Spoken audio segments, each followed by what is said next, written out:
Cròtec d'Òtretam a Nuxe, presó minera. Segona part. Una història d'Slegna Soroksalp. Capítol 3. Cròtec es va mullar amb rapidesa a les rutines de la planta 1 i exercia les seves funcions amb una disciplina vocacional que aclaparava superiors i companys. Copsava les instruccions amb promptitud, desenvolupava les funcions amb escrupolositat i mantenia una sobrietat en el comportament que sorprenia els que l'envoltaven. Ell no havia hagut d'emprar mai la barra reductora que, com a guàrdia d'entrada a les galeries, formava part del seu equip. En tenia prou amb la seva força i preeminència naturals.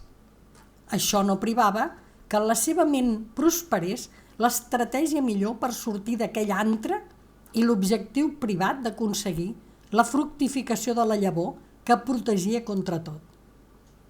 Dedicat de ple a les seves funcions, aconseguia de fer passar les hores amb prou rapidesa per suportar la reclusió. L'enteniment amb Núfter era absolut i això facilitava la feina d'ambdós. A més, el company era força intel·ligent i l'havia ajudat a familiaritzar-se amb totes les rutines i singularitats que afectaven el seu servei, a més d'estar al cas de qui eren els que tenien el poder. D'una banda, hi havia les empreses encarregades de les extraccions, la majoria de procedència lipaxiana, un grup nombrós, amb gestors provinents d'aquell planeta. Per sobre d'ells, els propietaris de les mines, un grup d'empresaris de diferents sistemes amb interessos econòmics comuns que componien la línia més visible del poder. I en un darrer pla, però el més important, la supervisió de la summa que vigilava i harmonitzava la distribució d'aquell gas tan preuat, del que encara en desconeixia molts detalls.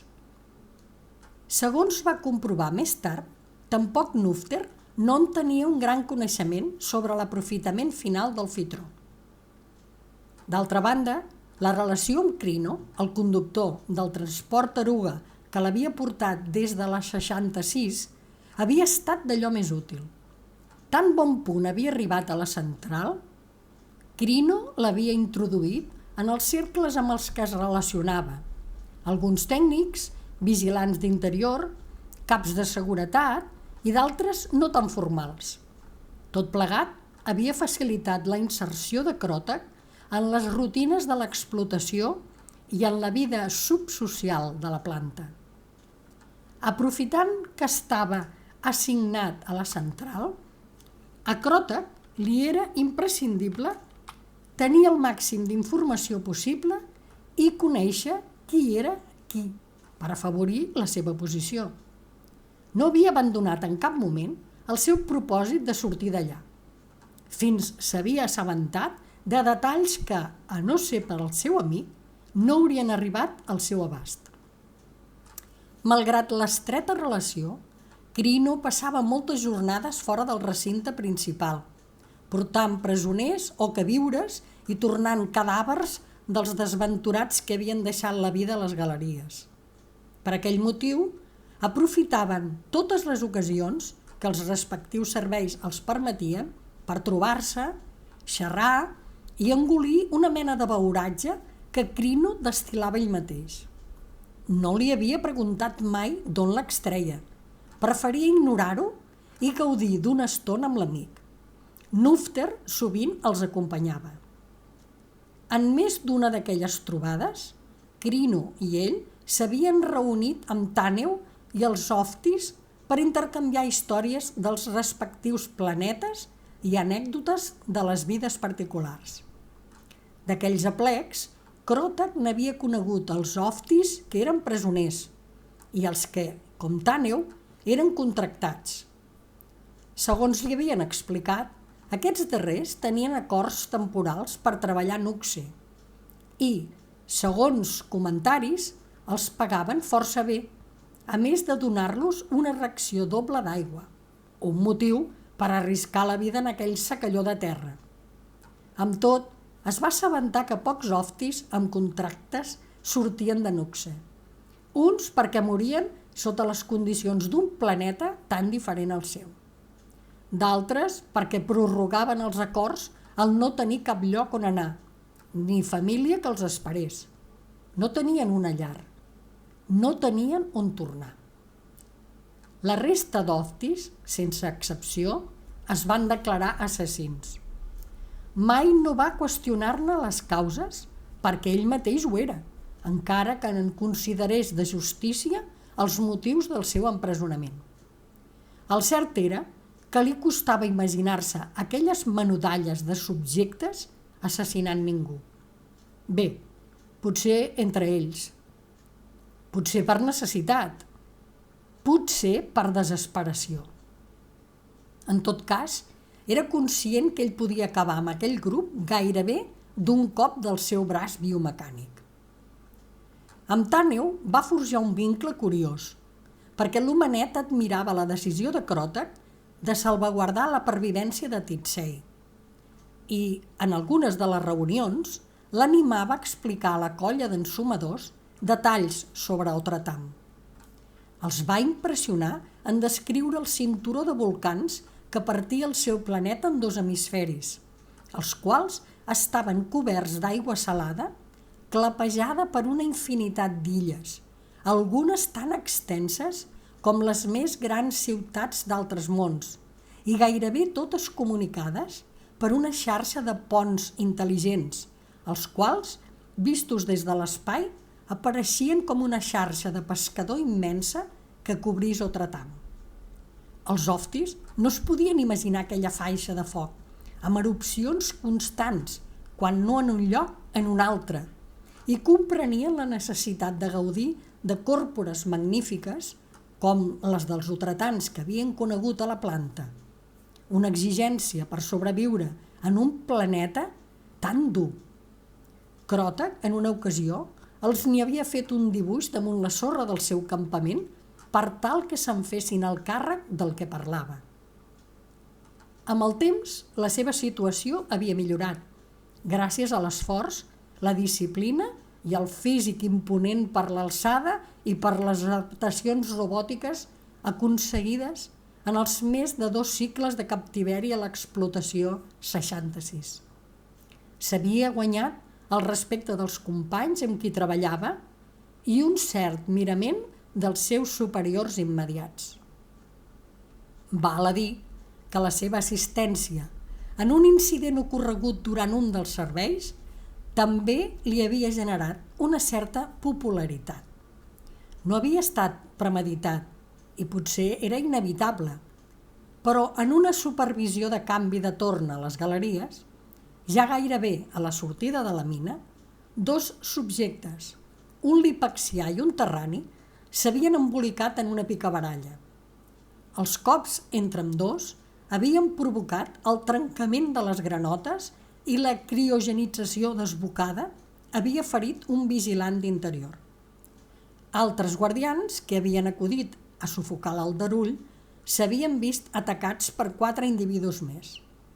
Només la presència de Cròtec havia aconseguit de controlar la situació. Sense armes, tan sols amb la força dels seus braços, havia separat la parella de litigants i d'una empenta els havia llançat als peus dels espontanis que s'havien afegit a la brega. La sorpresa de l'acció, la seva corpulència i l'arribada de nous guardians havia detingut l'altercat. Per a ell no era més que un altre incident, quasi rutinari, que esdevenia enmig d'aquells murs inhòspits on milers d'individus es movien sense futur. En canvi, davant els dirigents de la central, l'actuació de Cròtec confirmava la trajectòria de rehabilitació que havien observat en ell des que va arribar a Nuxe. És clar que ignoraven la radical actuació que l'Outretà havia adoptat davant l'assassinat del seu amic Ofti. No ho sabien, ni ho imaginaven, i ell no ho confessaria mai. Amb el temps, i per tot plegat, havia assolit una posició avantatjosa a les instal·lacions de la planta principal d'extracció, a Nuxe. D'altra banda, mantenia una llei d'amistat amb el grup dels Oftis que, considerant-lo una mena de protector, es mostraven cordials i en alguna ocasió, quan Crino no hi era, l'havien convidat a fer un àpat amb ells per fugir del menjar poc gratificant del complex. Així ho argumentaven amb deferència.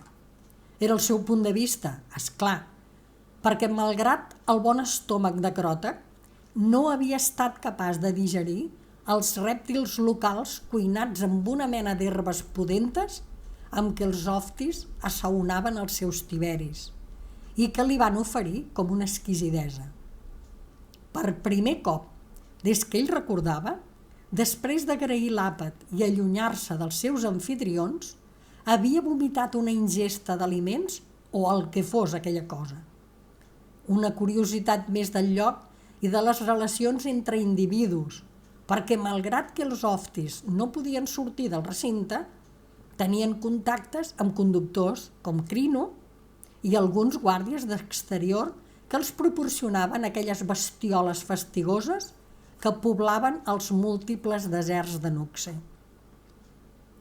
La rutina de l'explotació emmascarava el pas del temps que semblava avançar amb peus de vell decrèpit, però Cròtec aprofitava qualsevol ocasió per fer camí en el seu projecte d'abandonar aquell destí terminal. En el decurs de 2 cicles, havia aconseguit de passar de guàrdia d'entrada a les galeries a vigilant del pati interior. Núfter també formava part d'aquella brigada de 25 individus, de la qual n'era el cap un otretà contractat, no tan corpulent com Cròtec, però al qual no feia ombra.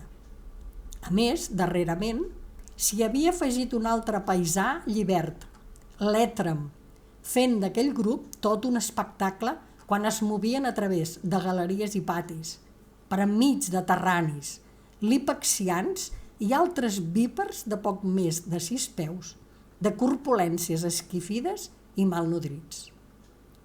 Cròtec en seguida va fer pinya amb Ètrem, molt més jove que ell, inquiet i comunicatiu, empès per un afany desmesurat per fer coses, per conèixer altres mons i societats, i, casualment, procedent de la mateixa ciutat, la Gran Irukrem, centre principal on residia el primer, i on havia nascut, s'havia criat i educat Cròtec.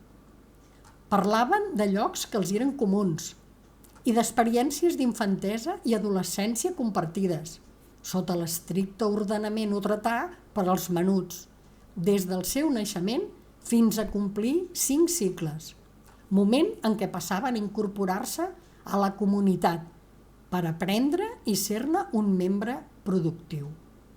Ja en aquella època, Cròtec havia tingut alguns enfrontaments amb educadors, pronosticant el seu desenvolupament adult. En tot cas, aquella reunió de connaturals propiciava l'intercanvi de notícies sobre el seu planeta, sobretot per les comunicacions que rebien regularment els contractats, i també li havia servit per estar al cas de l'evolució que s'hi havia produït en tot el temps que ell havia estat fora, més de 10 cicles, la major part en captiveri.